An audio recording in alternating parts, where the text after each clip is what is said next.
Welcome to the Manders Mindset Podcast.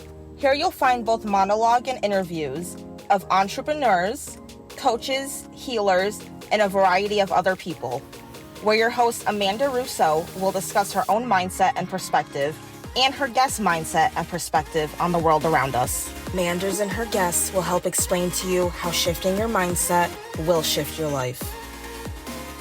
Welcome back to Amanda's Mindset. As always, I'm your host, Amanda Russo, and I'm here today with Amy Behimer. And Amy is a doctor of pharmacy, board-certified health and wellness coach who helps people who are ready to feel healthy again with autoimmune disease.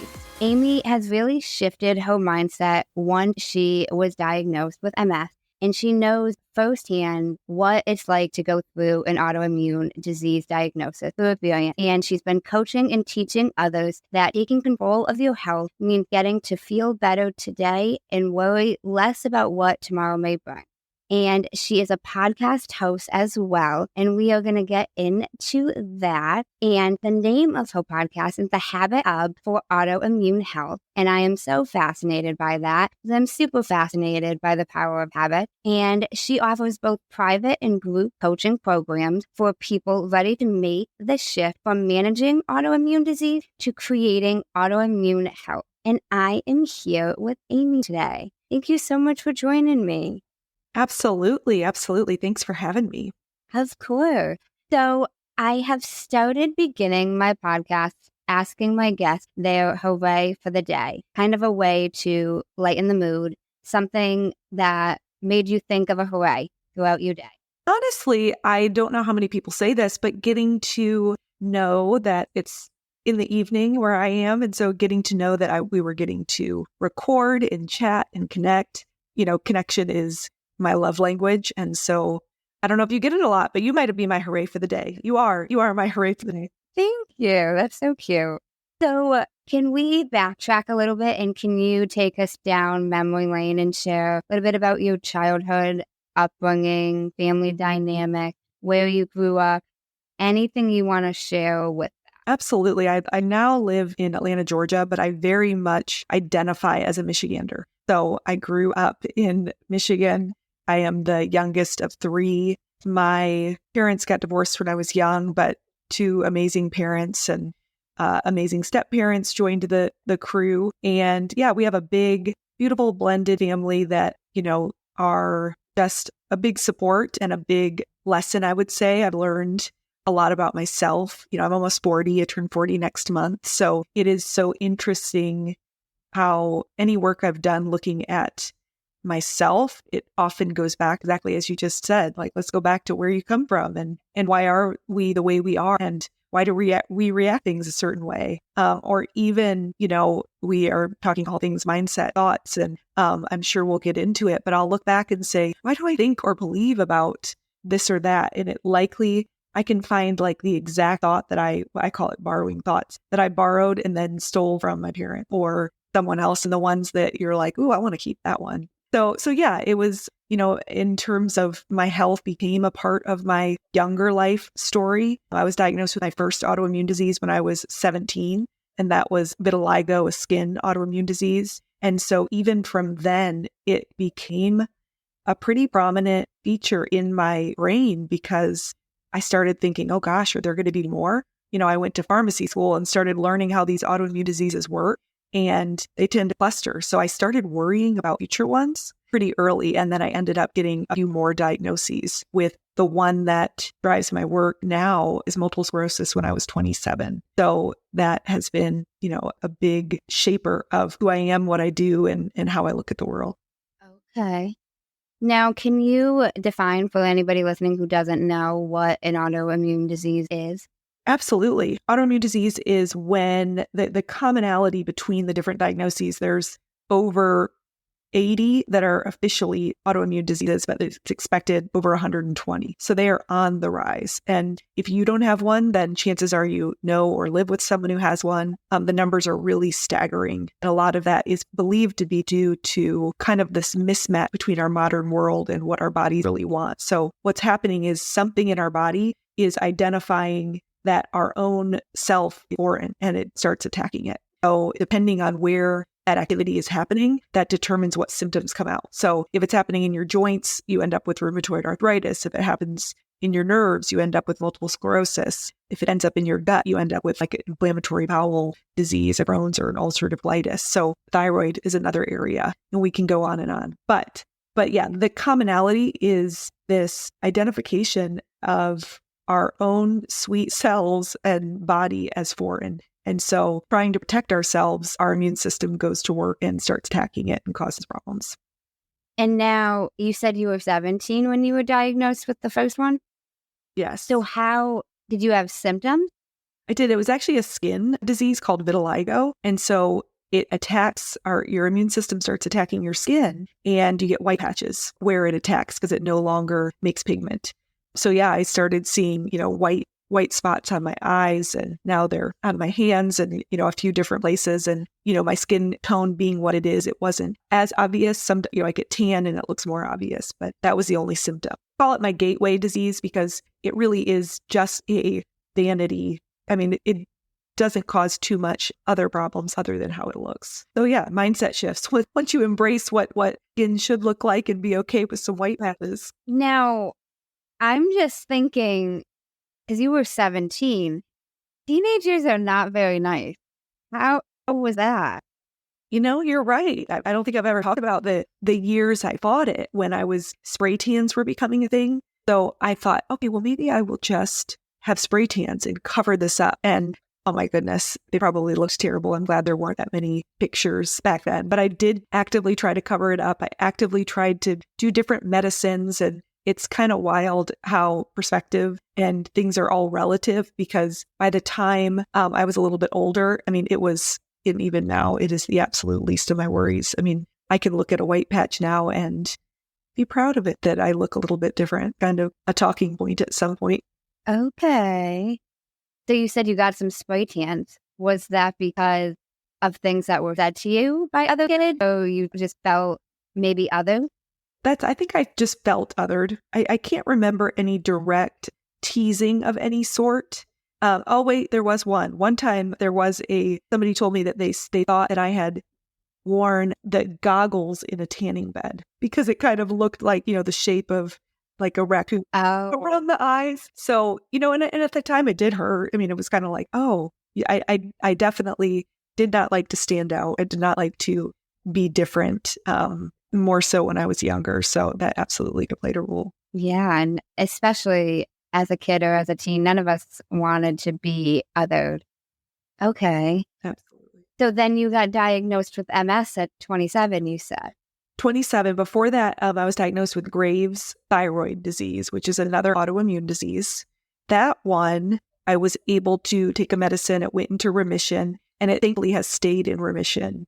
And after that was multiple sclerosis, at 27, which, what most people know about MS is that it's chronic, progressive, degenerative, neurological disorder that has some pretty scary words associated with it.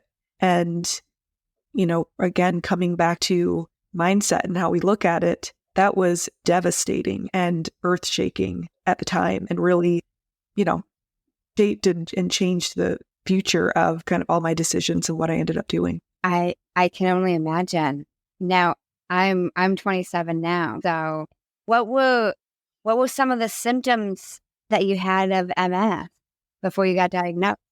Yeah, so I was a runner, and I was running long distances, and I started getting drop foot. So that's where the muscle and the nerve that innervates the muscle that pulls the foot up to be able to take a step forward, it starts to get weak. And so toe kind of drags. And so I started, tripping and having trouble. So I would have to stop running, and it would slowly just recover. And so over time, it started happening sooner and sooner, and it started taking longer and longer to recover. And so, with a lot of autoimmune diagnoses, people have to really stick with it to find a diagnosis, because a lot of times it's not crystal clear. There's no such thing as an autoimmune doctor.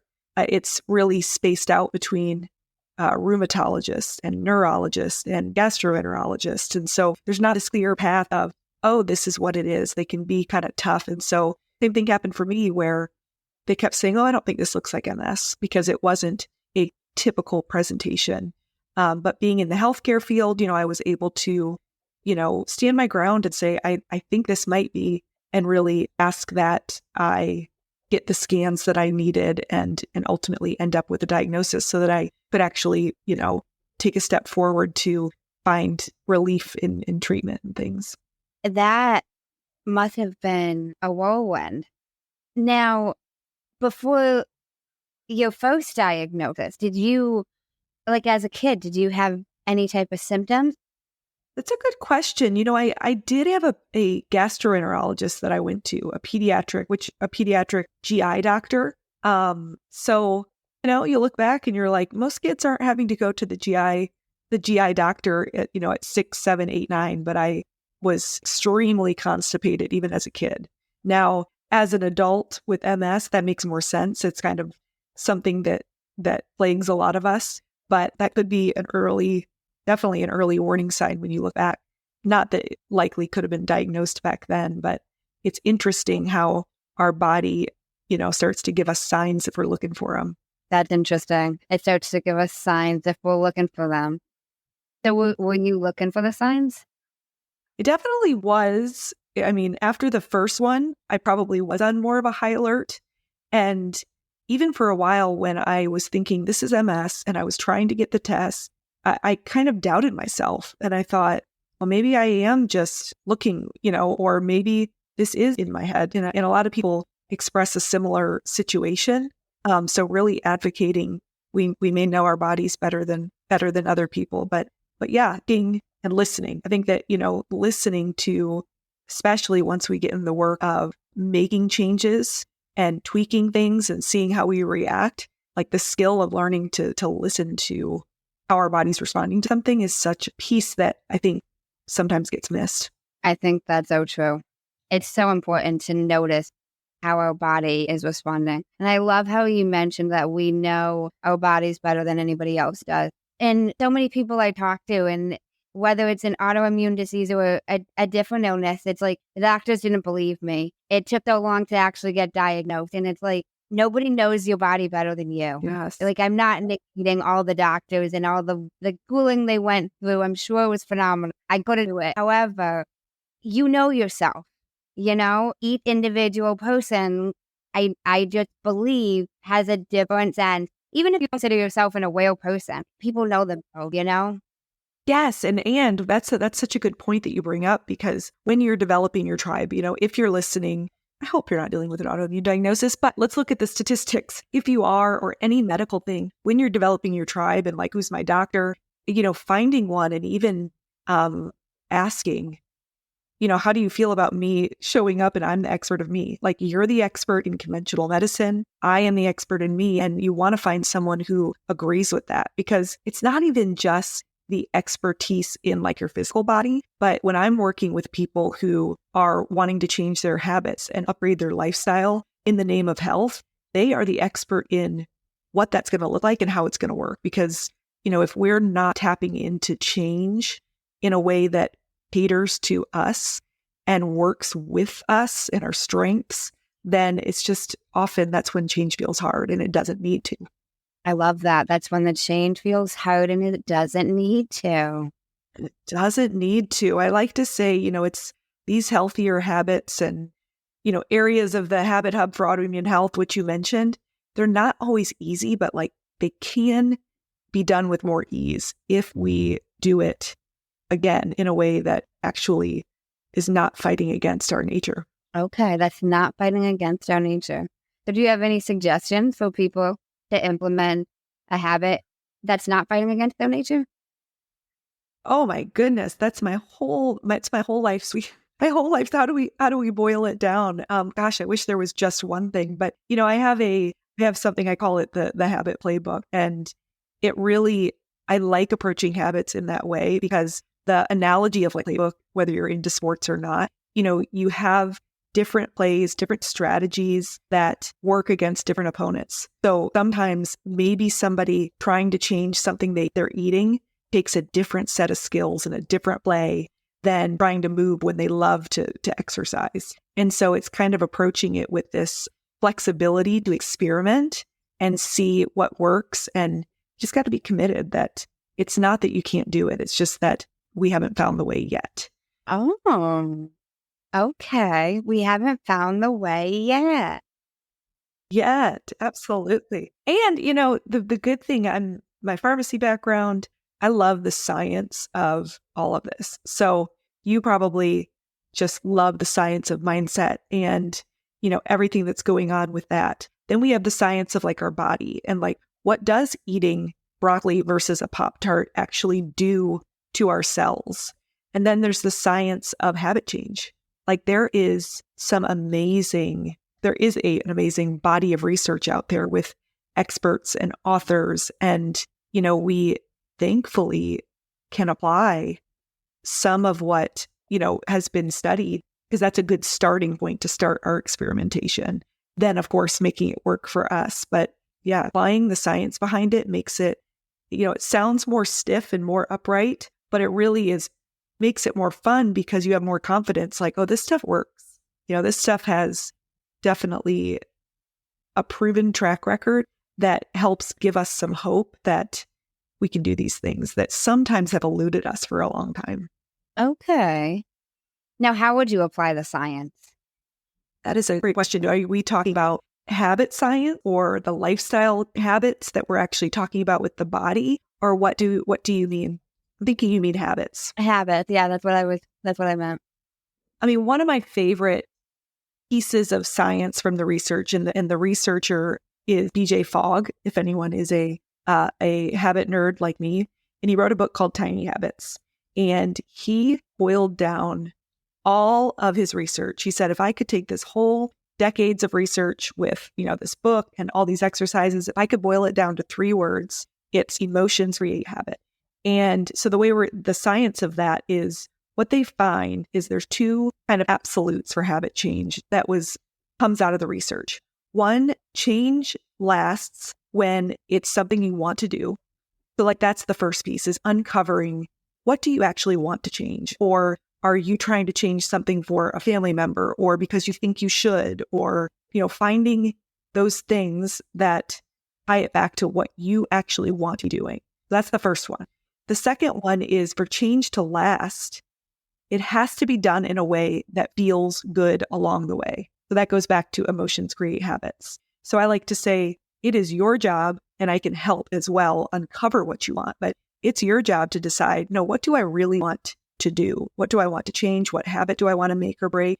And then it's my job, I take it very seriously, to do that in a way, to help you do that in a way that doesn't feel like deprivation. It doesn't feel like you're just counting down the days. It's, to do it where we enjoy the day along the way. We enjoy it all along the way. So that's my favorite little piece of science. Okay. I love that. I'm going to have to read that book. I have one more. I'm going to share another piece of science, if that's okay. Yeah, absolutely. All right. So there's another, great body of research that kind of boils down the reason that change doesn't last. So again, habits, we're often talking about change. And one reason is the % of time we spent learning versus actually doing something. So to tie this back to habits and back to, you said, what's one way that we can have strategy to change habits? I call it the 20-80 rule. Most of the time we've heard about the 80-20 rule, but the 20-80 rule is that what the science shows is that for every 20% of time you spend learning something, okay? So with your brain, new knowledge, cognitively learning something, we need to spend 4 times the amount putting it into action, doing it. And so if something, when you're looking at something that you may want to change or a habit you want to make, you may be seeing it on social media or learning about it or listening about a podcast or reading a book about it.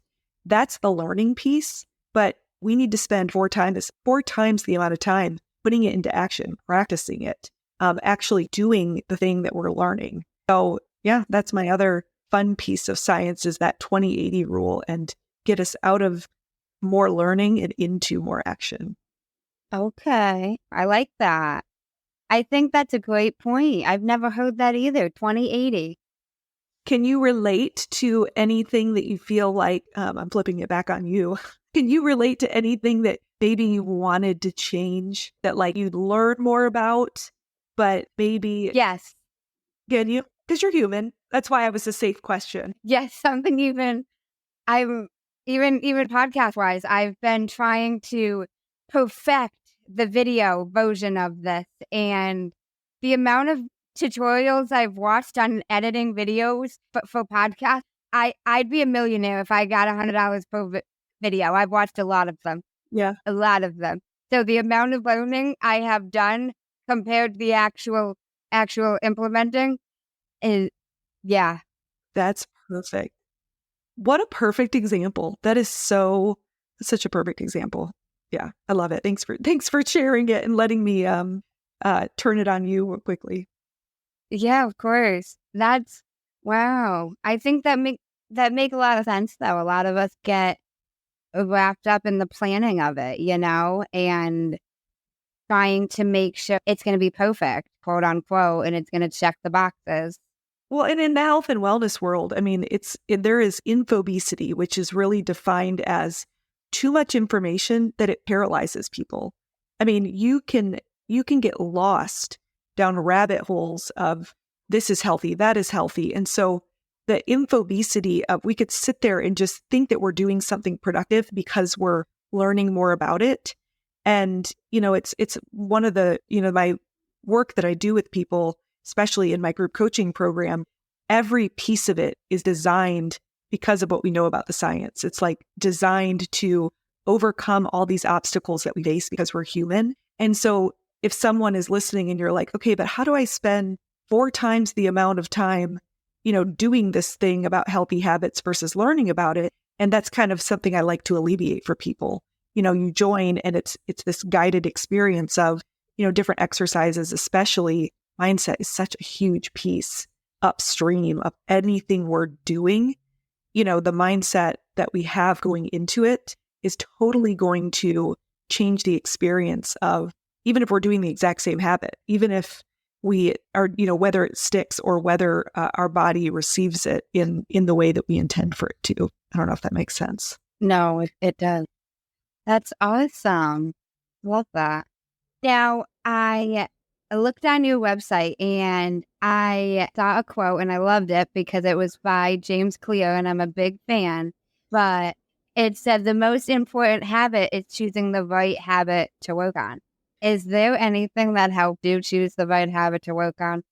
Oh my goodness, that's such a good question. I could probably answer as my 27-year-old self, that always changes. But, it's interesting. I have that on my website and I'm so glad James Clear made it in here because if we're talking about research, he's such a great author and we learn so much. Like Atomic Habits has been number 1 on the bestseller list for, I think it's years and years. So there's a good reason. But, how do I choose what I do now? Knowing what I know now is I love to do something called an energy audit.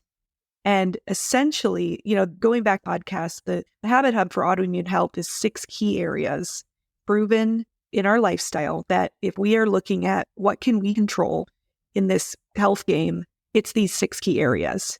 And so what an energy audit does is it walks through the 6 areas and kind of assesses, okay, is this a place I'm gaining energy or is it a place that's potentially draining my energy? And so going through all 6 areas, getting a really good feel on what is happening helps me because sometimes you get a good bang for your buck. It's something that is especially draining. It can really help to start there. The other thing I always do, like back to what I said, is what do I want to do? What habit do I want to make right now? Back to that habit science. And what I actually do have a quiz that if anybody wants to take it, it's on my site and there can be a link to it. But the whole reason for the quiz is designed for the question that you just asked me. It's if people are like, well, what habits should I work on? And it takes into account the science that I talked about, walks you through 11 questions and delivers, essentially which one could give you what I'd like to call it your biggest bang for your energy buck. Because in the end, once you get started, once we get that ball rolling, the energy that's created from that helps and the other habits can fall in line after that. Okay. The biggest bang for your energy buck. Okay. And an energy audit. Well, Interesting. I think of terms and energy because, some people are like, oh, I don't have time for that. Like that could be their default. I don't know. Think about if people are asking you for priorities, you may say, I don't have time, or I think in energy. So a commonality of people with autoimmune disease is often fatigue. And so, a lot of people come to me and they're like, I'm exhausted. I'm tired. I don't have the energy to do the things I want. So instead of thinking about time, I think it's really helpful to say, what is worth my energy? And really preserving it, protecting it. And sometimes that means saying no to things to be able to build back your energy with some of these lifestyle habits, with all of these lifestyle habits. They all have the potential to create energy for us. And so, I like to be really protective and make deposits into that energy bank as often as I can. Okay. I love how you mentioned you use the word energy instead of time, because I think that's a really great perspective.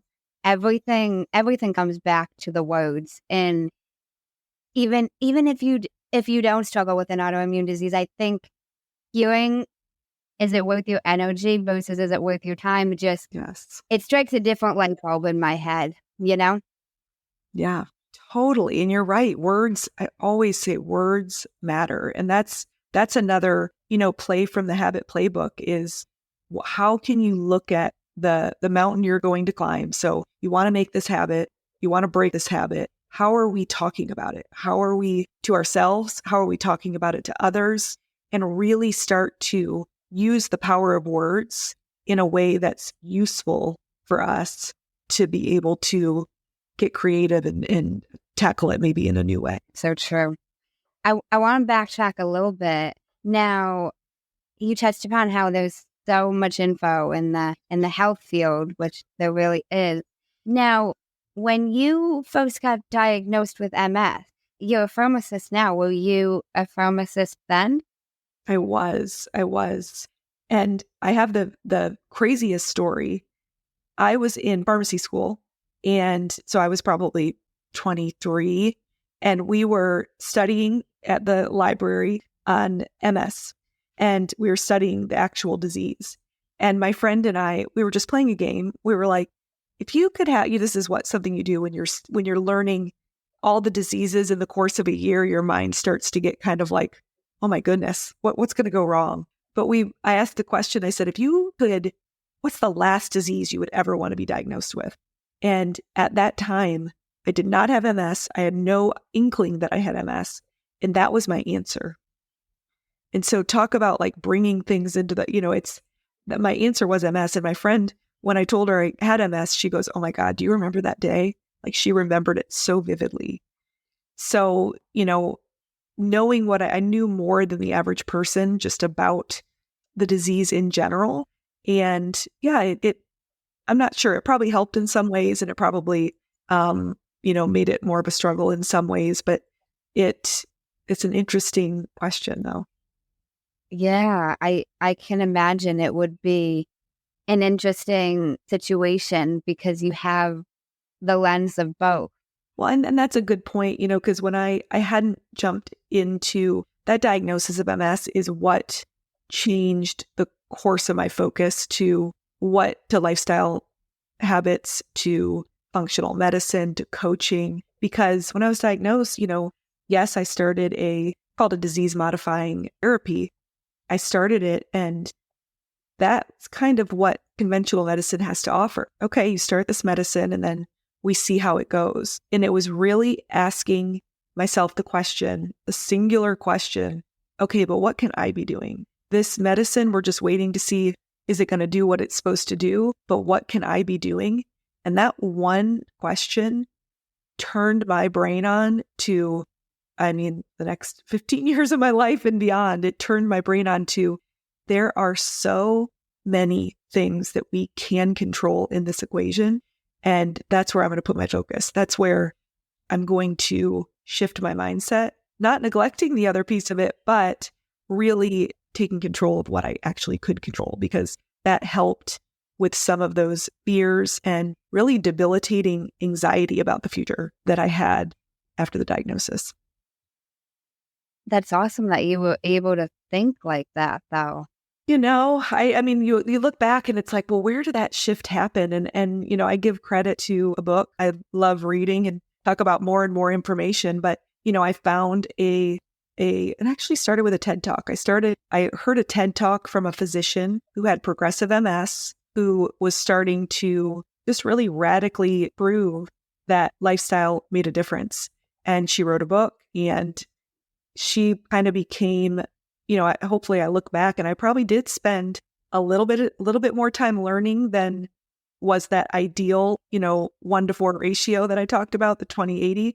But I pretty quickly jumped into action, like in terms of, okay, I got to put this to use and really start to see the impact it can make. And then, once you actually can feel the difference, energy and, the anxiety that was lessened and the, just feeling more confident and in control and hopeful, that is, worth everything. That makes a lot of sense. I love how you mentioned what can you be doing. I think that's an important thing to focus on, like what we can control, because there's so much in every area of life that we can't, So much. Yeah, totally. I once heard it was talking about relationships, but, they said so many people are looking for a partner that checks all these boxes or like is a perfect partner for them. And if people were like, if you ask, but are you spending time becoming that version of the person you're looking for? Like, what are you doing to become that? And my brain thinks of that in terms of, again, back to energy. People want more energy. People want to feel less fatigued, but what sort of energy are you feeding yourself? What are you bringing to the table to, what are you giving to your body in the form of awesome fuel and love and rest to then ask for the energy that you want from it? That was a complicated story. I don't know if it landed. No, it did. It did. I love that. What are you doing to be that person that you're looking for? It's so true. Yeah. Now, speaking of relationships, I want to transition a little bit, but now I heard a little bit on your story about how you also went through divorce around the same time of your MS diagnosis. Now, I've never been married. I've never been divorced, but I've been a divorce paralegal for about 4 years. So I've seen sides of it, and I know that it's not easy. And there are a lot of things you can't control. That's an understatement. Yes. Well, a lot of things in both of those situations that you can't control. Yes. And, I mean, the way I described my divorce was that it was unexpected and it was unwanted. And I think that, even when it happened, around the same time, there also was a car accident around the same time. And so there was a lot in that phase. And I don't know, the skills that I learned related to how am I looking at these things? What's my mindset? What can I control? Because even in that moment, like you said, there's so much we can't control, but I can control how I react to something. I can control how I talk about something. I can control, essentially the very thoughts that I choose to focus on with it. And yeah, even just how we speak about something. So I think that things with, divorce especially, there can be a lot of words that can be very true or, but the way I speak about it is just huge. And that is something I could control in that. And even now, I choose to really to take the gifts from it. There were some gifts you can find in situations that are tough. Take those, celebrate them, and keep going. Now, which came first? Were you diagnosed with MS? Yes, I got married, and then I was diagnosed shortly after, less than a year. And then I think it was almost 5 years later that I ended up getting divorced. And just to tie everything back to MS, the first date I went on after my divorce, I was chatting with my girlfriend and I said, well, what do you do? Do you tell people you have MS? Like, this is weird to date with this kind of, it's what I think of as a big disease. I mean, it's a part of me. It doesn't define me, but, in some ways it does. And that's a good thing. I think it can be a good thing. But I said, maybe I'll get lucky and his mom will have MS. And so we're just kind of laughing. And I'm on the date, and my date at the time says, well, my parents are this and that. And my mom's had a rough couple years. She just got diagnosed with MS. So I was like, oh my gosh, I'm speaking these things into existence, back to the other MS thing. And so, of course, I called my friend in the middle of the night when he left and said, oh my God. And she said, does his mom have MS? I said, yep. So wild. And I married him. So. Okay. So now, did he bring up his mom having MS before you mentioned you having MS? Yes. So you didn't have to? Yes. Okay. He did. I didn't have to. I probably, it's funny, he now looks back and he said, he noticed I was, because I'm not speedy, I'm not super fast, and he's a fast walker. And so he said, I noticed you kind of ran into me a little, and you were a slow walker. So looking back, that's pretty clear. But yeah, again, when you look back, you notice a lot more. Now,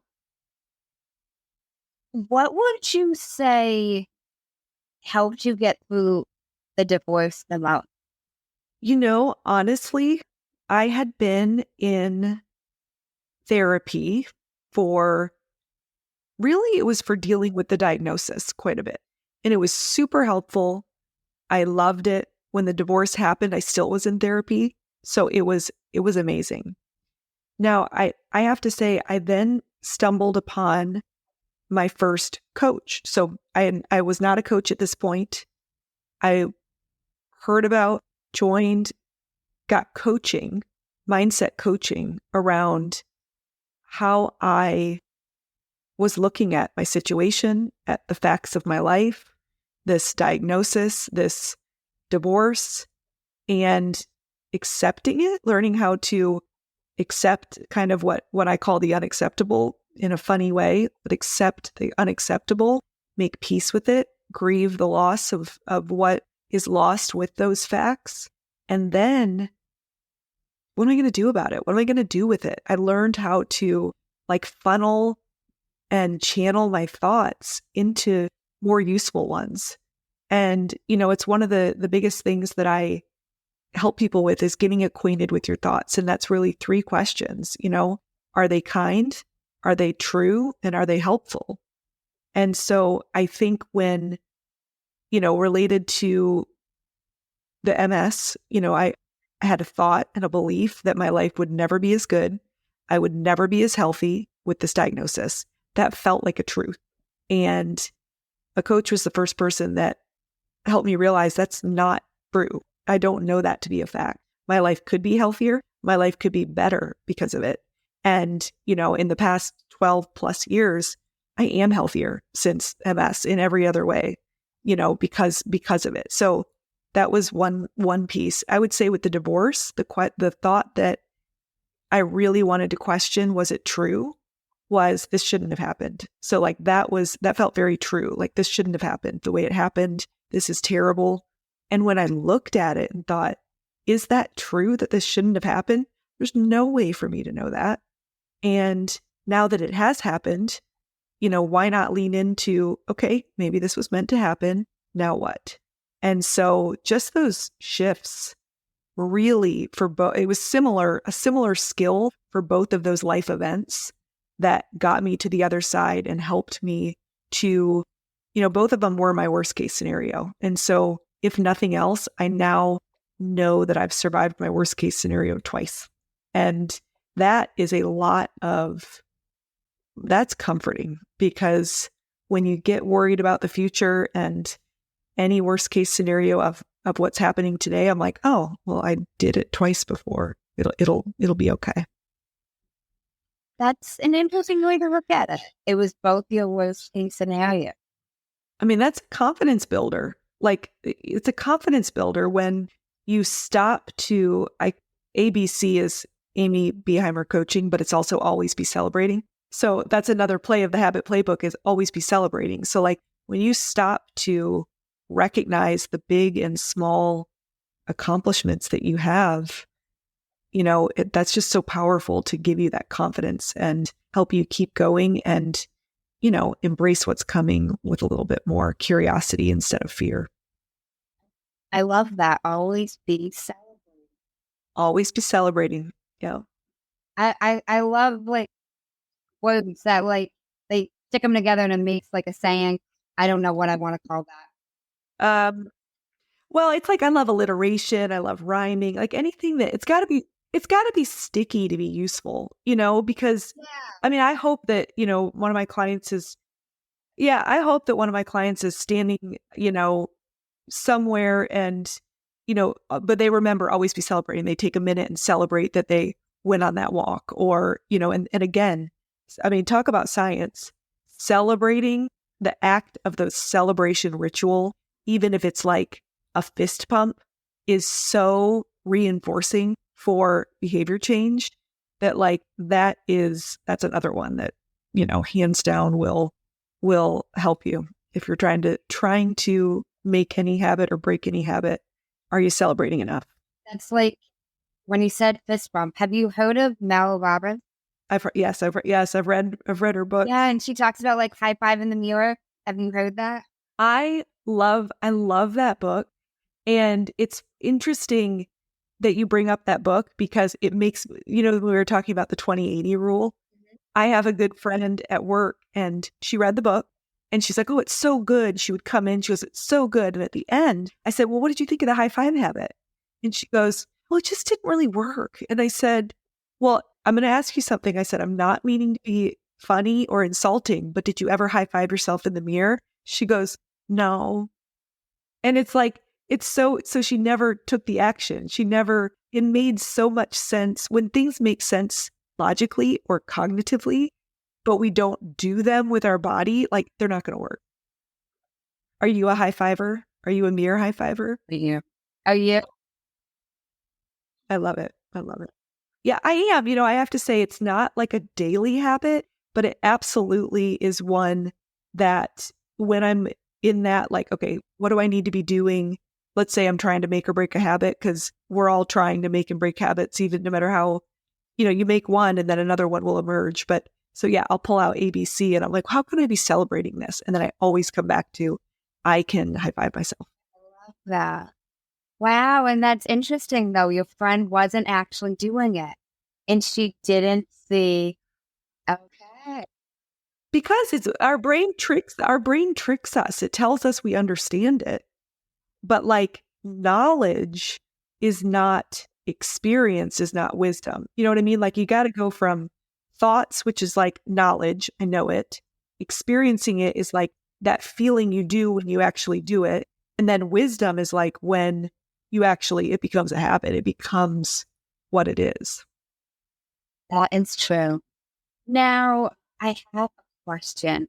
A lot of people throughout their life have experienced what they might call an aha moment, where something changed in their life and they just realized something about themselves, about the world around them.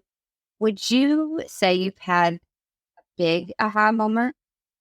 Yes, I may have already touched on it, but what I call my aha moment was that moment where I realized that it was not a fact that my life would be worse or I would never be as healthy with MS. That hands down was my aha moment. It was like, I can look at that because like I could get 100 people to agree with me. Like my family all agreed with me. Everybody agreed that, yeah, this is a bad disease. This is scary. And so it felt so true. But like my aha moment really was that coach showing me my brain and to say, no, that is not a capital T truth. It's wild. And it wasn't. Not. No, capital T truth. What does that mean? So I kind of use that to things can feel really true. Like an example I give, I have a cousin who loves dogs. Like most people, I feel like most people love dogs. Like we had this text string. It was my aunts and my cousin and my mom. And there was a picture of a chocolate lab puppy. And my cousin sent, that puppy is adorable. Like that to her felt like a truth, like capital T true. Most people would think that puppy's adorable. My sister hates dogs with a passion. She sent back the exact same picture. Ugh, disgusting. Like literally, she does not like dogs. She sees their mess. She sees all that. And so they both were like living in this truth. And it's like, neither one is true. Like it's a dog. That's true. But like the story we tell about it or any thought that we layer onto it is, so yeah, a small T truth is that dog is cute or that dog, but a capital T true is that's a dog, because that's the only one that's, you could never find somebody to refute that, if that makes sense. I've never heard capital T or lowercase t truth. I've heard that in terms of trauma. Oh goodness, I'd never thought about that. Yeah, I've always been saying capital T truth for yeah, that I have heard that in trauma too. Now that you say that. Okay, interesting.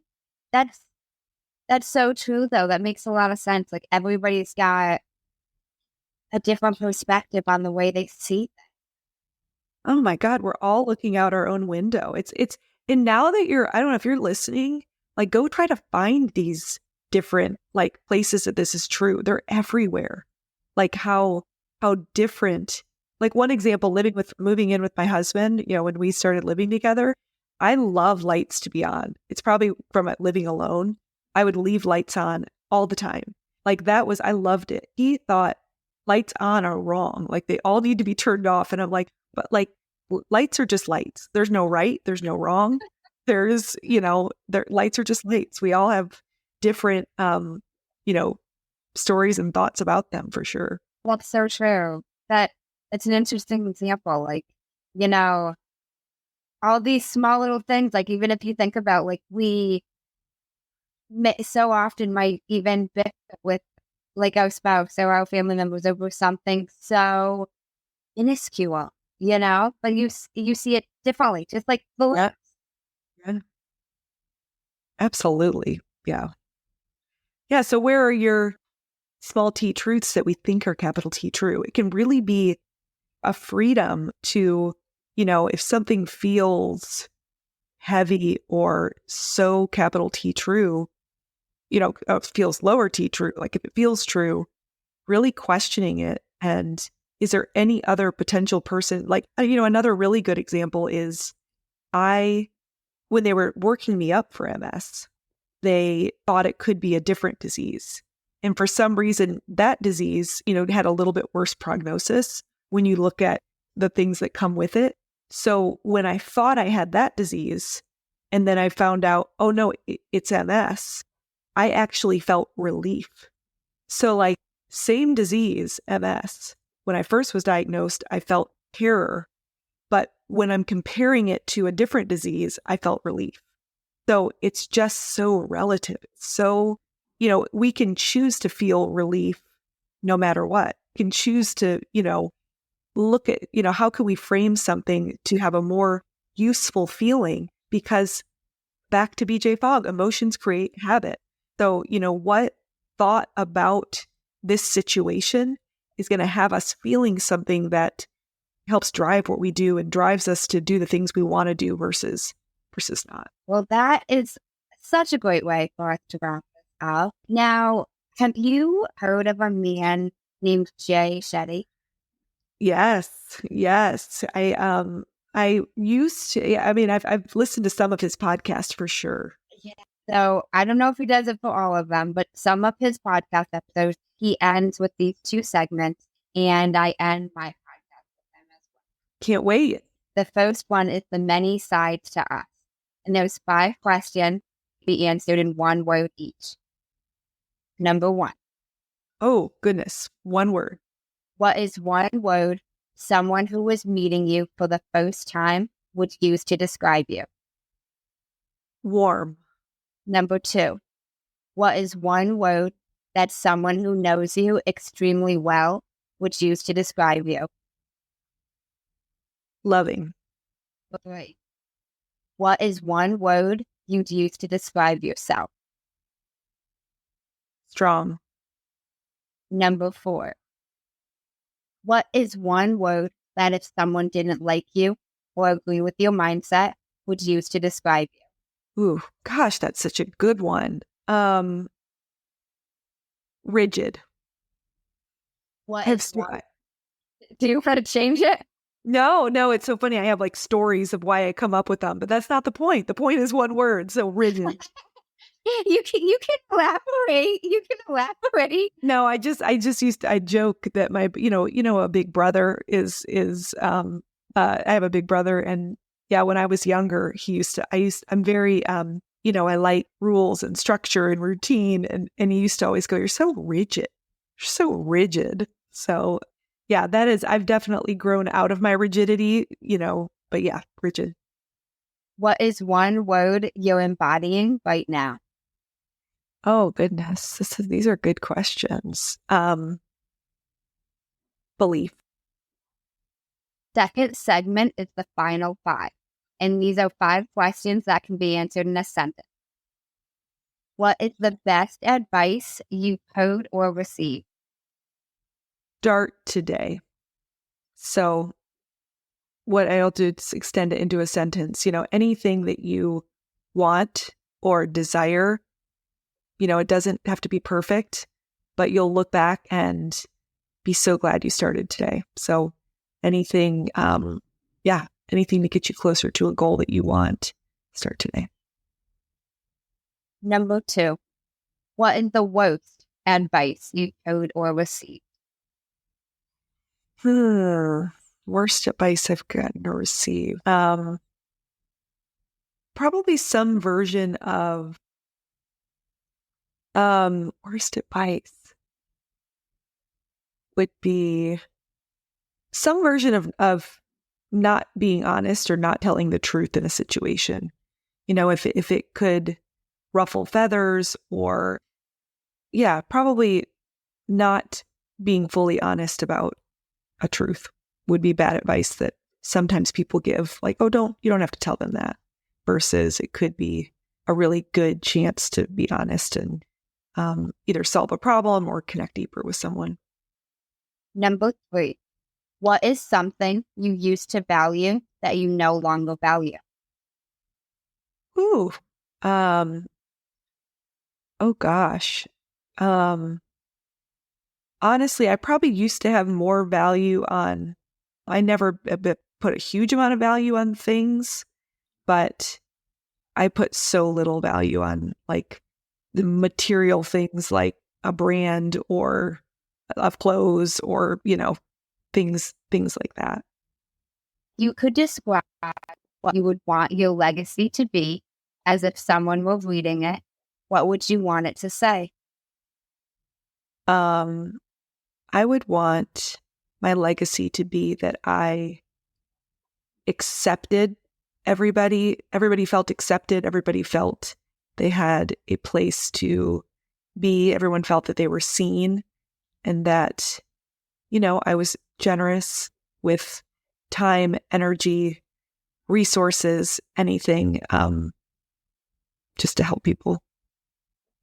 If you could create one law in the world that everyone had to follow, what would it be? And I want to know why. These are so hard. I can't take credit, but I know. Oh man. Okay. The law one is actually pretty easy for me. I would say that nobody could ever be discriminated against. So whatever that is, whether it's gender, religion, sexuality, anything that people choose to make people other, that they could never be discriminated against. Why? Because back to my legacy, I want every person to feel welcome in whatever space they're in and get to experience that safety and love. That one, I just, it's Pride Month when we're recording this, the very end of it. And so, I got to go sign at work. I work at a large hospital in addition to coaching. And we had an inclusion pledge, where we got to go and actually sign, to create this hopeful space where everybody feels included. And it's just things like that are really hopeful. Now, I have one more question for you. This is a quick question from me. If you happen to have the attention of the whole world for 5 minutes, what would you say? For 5 minutes, I would say that there really is so much more that we can control than we initially think.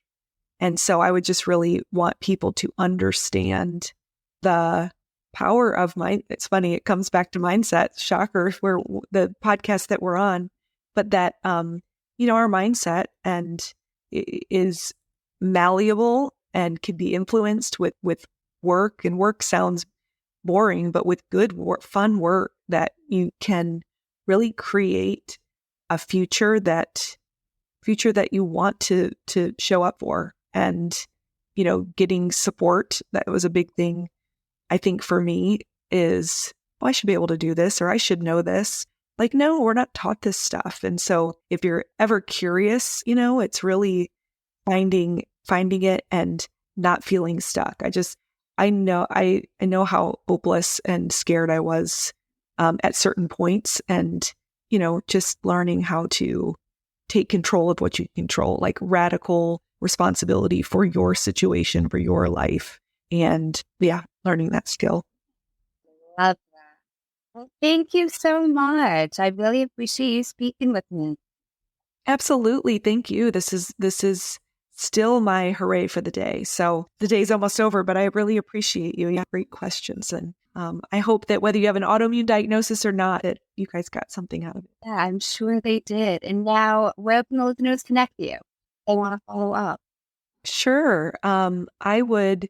I'm on Instagram, but that's at Amy Behimer Coaching. But really, I think that if you're at all interested, I guess if you have an autoimmune disease or not, you can take the free quiz I mentioned, which is really cool because the results give you the what, why, and how of actually making the habit. So I don't leave you hanging. You get the habit, then the science, which I love, of why this habit can help you feel healthier and happier, and then actually how to do it. So I kind of have a curated little playlist of different podcast episodes and different exercises and resources, so that you actually have something tangible to go out and start to make this habit. And of course, ways to get in touch with me if you're interested in assistance along the journey, because we can have fun while we do it. But yeah, that's www.amybeheimercoaching.com. Oh, and the podcast too. We got the habit up for autoimmune health. Yeah, we're just into my second year. So there's a lot of fun habits over there. And one of the spokes of those 6 areas I mentioned is Mindset Matters. So I know you love mindsets if you're here, and we spend a lot of time in Mindset Matters. So thanks for asking. Okay, awesome. And I will link all of that in the show notes so you guys can connect with Amy directly. And I do always like to ask if there's anything you want to share with the listeners. I think that you did such an amazing job of, getting it all out, even talking about some fun things that, fun and not so fun things that I haven't talked about before. So no, I really appreciate it. Thank you, everybody. And I just love that you're bringing together people to look at mindset. Maybe I'll share one thing. I'll share how I define a mindset, and maybe you do too. But since we're on Amanda's mindset, I define a mindset as a collection of your thoughts. And so, because we talk so much about our thoughts, that's kind of how it ties together. Like, our mindset's this big thing, but it all comes down to the little individual ones that are in there. So, working on just one at a time is really powerful. It adds up over time. So start today. Love that. That is a perfect mindset. Thank you so much. I really, really appreciate it. Thank you, Amanda. And thank you guys for tuning in to another episode. Hey guys, I just wanted to share a few takeaways from my really impactful conversation with Amy. Amy shared so many amazing gems that I wanted to make sure to highlight a few of them.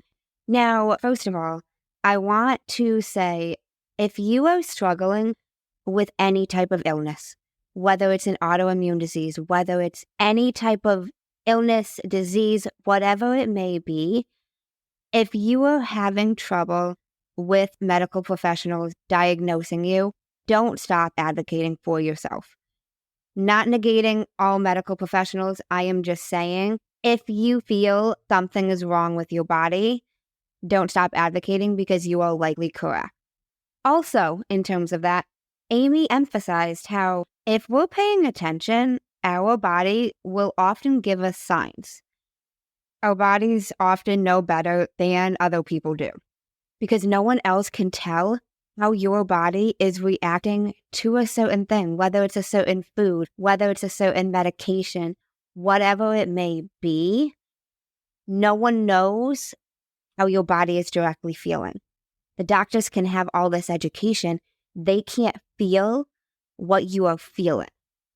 Then Amy and I talked about habit and change, and this is a conversation and a topic that I love delving into. And she showed a few really good examples of things I want you guys to take note of.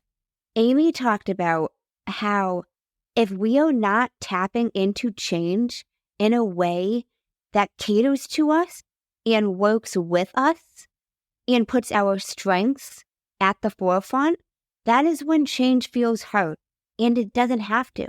And change is more difficult to stick if it feels hard. So if you tap into change in a way with more ease, as opposed to the way that is more difficult, and I'm going to give you guys a real life example of myself. When I first started my fitness journey, now I talked about this in little tidbits, I didn't change my nutrition or the food I was consuming for almost 3 months.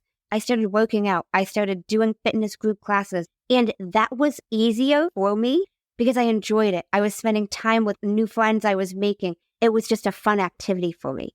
It didn't feel like anything difficult, and it did not feel like I was even making a change.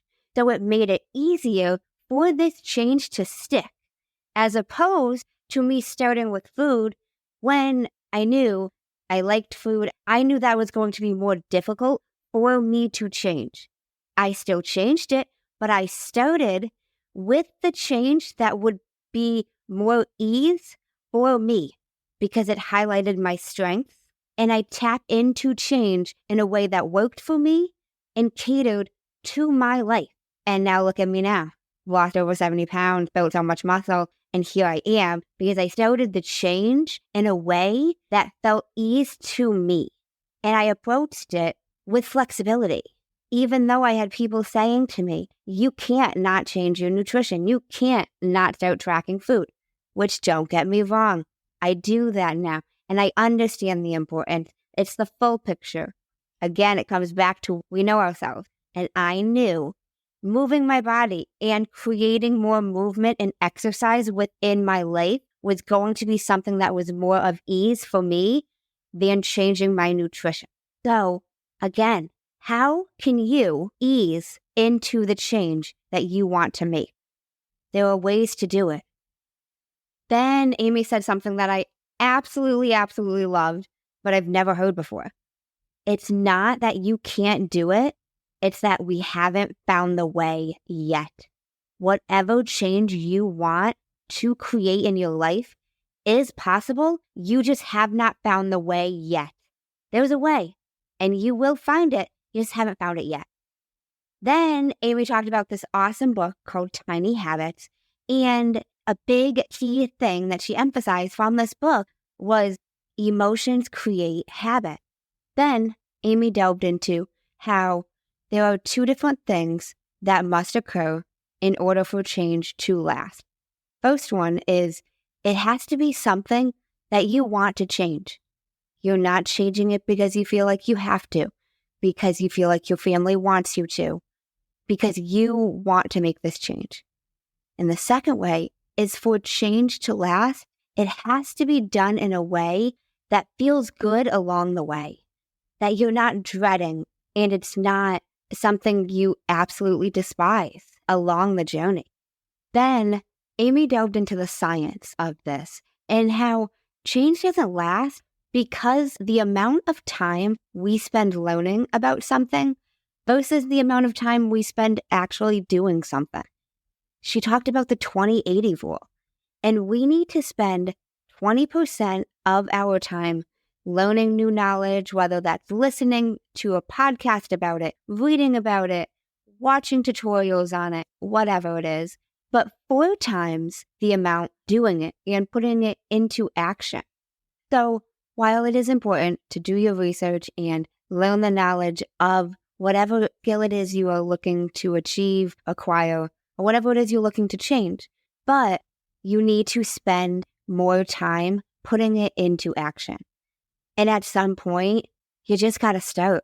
As I say to you guys all the time, and Amy emphasized this as well, starting small. And sometimes it's just starting. You might not know where to start, but starting anywhere is better than not starting. You know, the founder of Podfest, Chris, wrote a book called Start Ugly. And, you know, he emphasizes starting ugly because starting ugly is better than not starting at all. Even as Amy said, in a year from now, you're going to be glad that you started. So whatever it is, if you're listening to me right now, whatever it is you want to do, you want to change, you want to start it ugly and just start it. Because 12 months from now, you'll be looking back, even if it was the ugliest start, you'll be glad that you started. This was me a year ago. I started the podcast with just my iPhone, and I had different friends and different people in my life tell me, you can't start a podcast with just your iPhone. And you know what? Sean and I said to those people, watch us. And we did. And a year later, recording this on my nice new Mac, with my nice microphone, I'm still thrilled that I started a year ago with my iPhone. Even if it was an ugly start, I promise you, you'll be glad a year from now that you started. Because if you start now, you'll be further along than if you start a year from now. Amy talked about our thoughts and how anytime she has a thought, she asks these 3 questions for any thoughts that come to her mind. Are they kind? Are they true? And are they helpful? And I think asking these 3 questions next time you have a thought, whether it's a positive or a negative thought, will really help you. Is it a kind thought? Is it a true thought? Is the thought a factual truth? Capital T, truth, as Amy said. Or is it a lower T, truth? Can it be proven factually? And is this thought helpful? And the last thing I want to leave you guys with is Amy's anecdote of ABC, always be celebrating.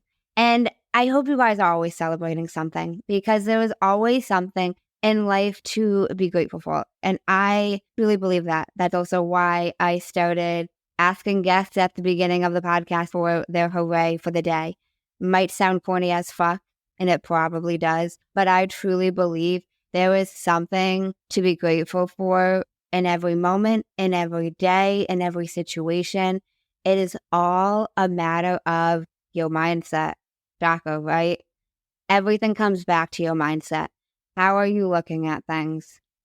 If you are looking at them in a way to find something to celebrate, if you're looking for it, it'll pop out to you. Just like the reticular activating system.